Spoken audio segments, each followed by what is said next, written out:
Good evening. Tonight I'm going to talk to you about the freight industry. That's the topic I've chosen for my informational speech.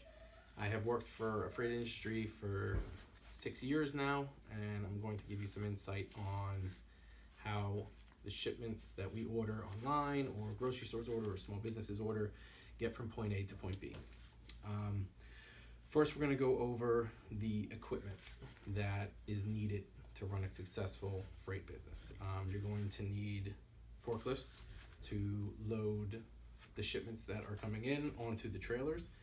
The trailers that we have size-wise are 28-foot long and 53-foot long. 53-foot long trailers are for areas that we have a lot of freight in that we can get into.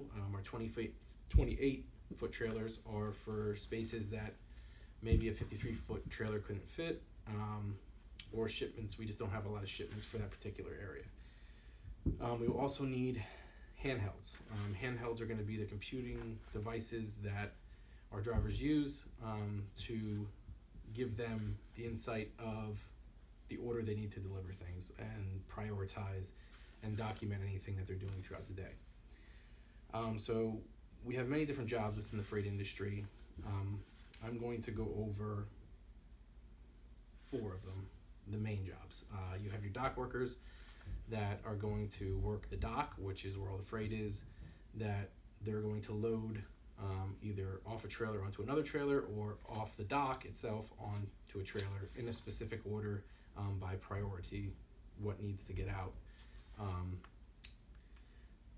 The supervisors, which will supervise the dock workers, making sure that they are paying attention to load quality, and also the appointment times that these things need to be loaded up by, and just to make sure that the freight is strapped in and secured properly and presentable, so when it gets to the customer, we have no issues. So how we do different transit times and how we prioritize what needs to go where on the trailers is by transit times, which means if somebody has something guaranteed, they're going to pay for that service, guaranteed shipment or a hot shipment, or something that is prioritized as a hot freight. They pay for this service, and it's something that will get put on a trailer in a certain spot to make sure that it makes the time or day that it has to make, because they pay for that service. So we also have P&D drivers. Now, our P&D drivers are the drivers that are going to be going out making local deliveries to grocery stores, to houses, to different businesses in the local area. Once they empty out in their area, they will then have pickups that, again, will be picking up from local businesses, other freight companies that will be picking up, and then they will be bringing back to our terminal. And then we will distribute out into trailers from there. Once we distribute that out into trailers, we have line haul drivers that work overnight.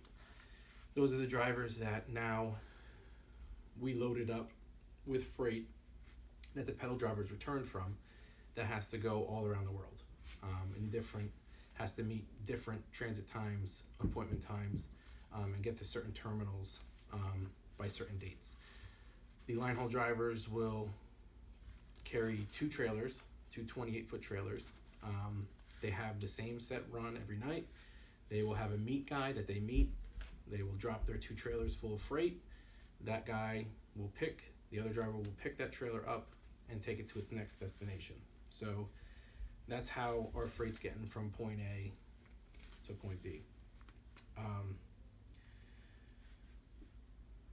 I've been working in a freight industry for 6 years now at Old Dominion. This is why I chose this topic. It's based right in Allentown, and I just wanted to go over how it all works. So from getting into the trailer to coming to your doorstep or going to your business. I feel we order a lot online now, and whether it's from Amazon or just online shopping, Just wanted to give you a brief insight on when you order these things, how they're actually getting to your house. So thank you. I appreciate your time. Have a good night.